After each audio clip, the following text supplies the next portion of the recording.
Hello, Britlit scholars and fellow breathing enthusiasts. I'm Mr. Osborne, and this is your unit preview. Look out! This is the modern world. This is a modern world. That's right, we've hit the 20th century, and it's time to herald the emergence of modernism. When the world... This is a Yeah, modern world. we got it. The modern era is... This is a Okay, modern world. knock it off. It wasn't me. The modern world...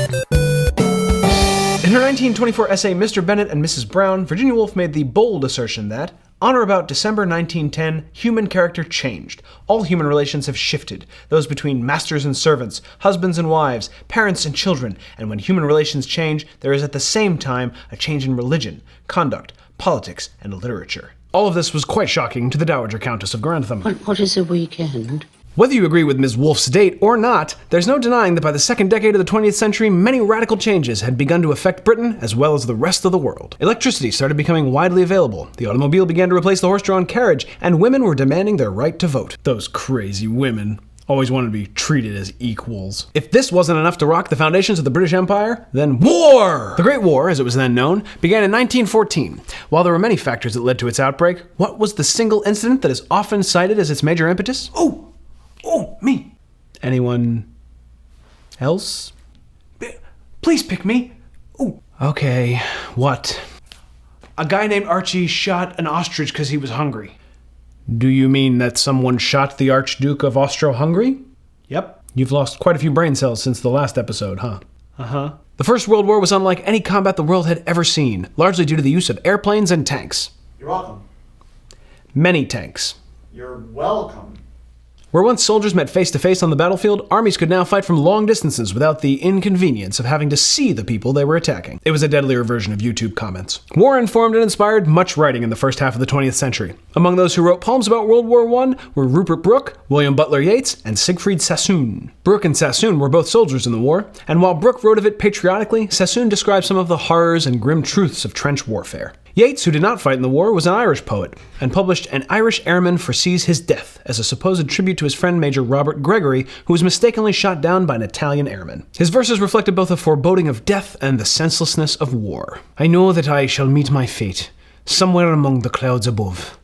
Those that I fight I do not hate, those that I guard I do not love. In case you haven't noticed, the Irish were never fond of the English. Of course, Yeats is remembered for much more than his war poetry. He's also famous for his pince-nez spectacles and hipster style. Yeats showed his versatility as a poet, pun intended, with works such as the romantic When You Are Old and the apocalyptic The Second Coming, in which he uses Christian imagery about the end of the world to describe Europe after the war. Turning and turning in the widening gyre, the falcon cannot hear the falconer.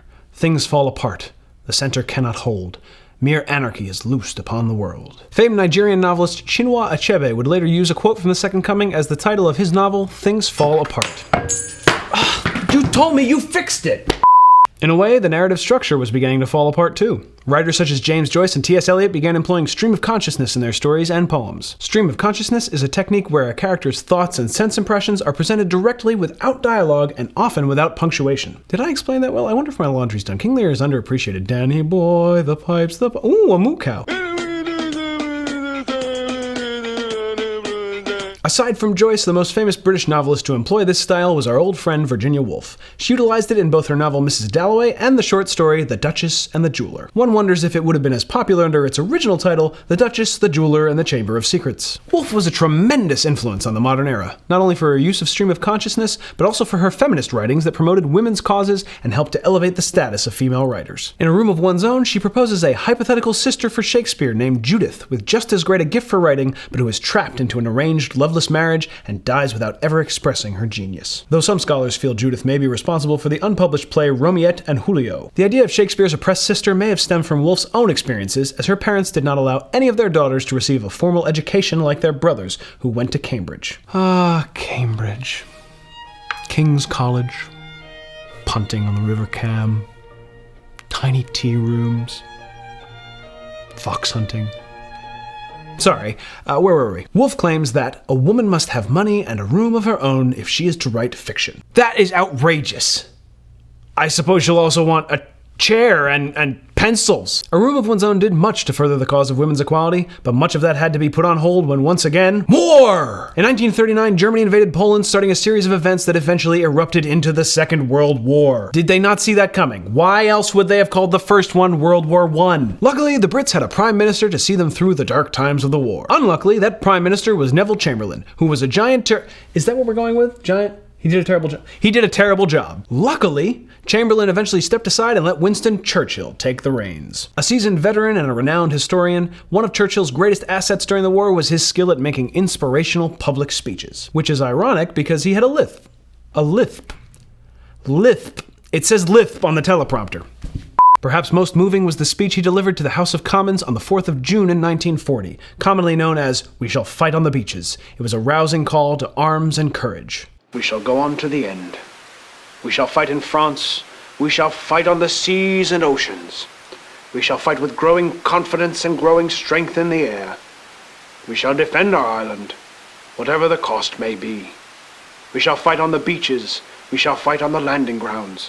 We shall fight in the fields and in the streets. We shall fight in the hills. We shall never surrender. Rhetoric like this speech relies largely on emotional appeals to stir feelings within its audience and convince them to rally around the cause. It has its roots in monologues like the St. Crispin's Day speech from Shakespeare's Henry V, and has influenced similar exhilarating battle speeches in films like Independence Day, Lord of the Rings, and Braveheart. Freedom! But such emotional pleas for perseverance are not limited to a mass audience. In the years following the war, Welsh poet Dylan Thomas composed a very personal and moving poem for his dying father called "Do Not Go Gentle into That Good Night." Rage against the dying of the light. In a way, the poem also addresses the author's own fear of death, and thus the universal human experience of confronting mortality. But just like Churchill's speech, Thomas's poem urges its audience to press on, to keep fighting, to never surrender, to endure, to "What are you doing? Oh, Captain, my Captain, get down. What are you trying to do, make me throw up?" That's American literature. The modern world posed many new and difficult challenges to Britain. Society was changing fast and military conflict became deadlier than ever. Fortunately, they had great poets, writers, and leaders to help them navigate through such turbulent times and soldier on into the second half of the 20th century. Tune in next time when we'll meet the Beatles, see how the Empire writes back, and find out why the Iron Lady just wasn't quite as good as Iron Man. See you then.